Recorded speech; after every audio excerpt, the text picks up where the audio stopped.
All right, so after a little bit of rigging up, got all this together.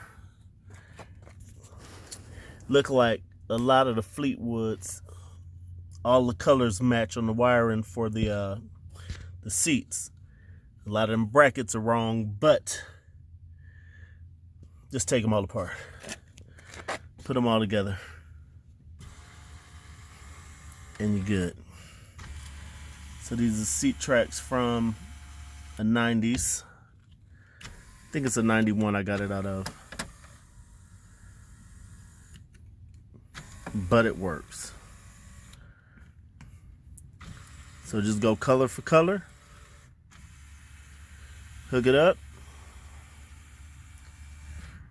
Now it's just time to splice them all together. Put some good connectors on them. And then we move off to the next part.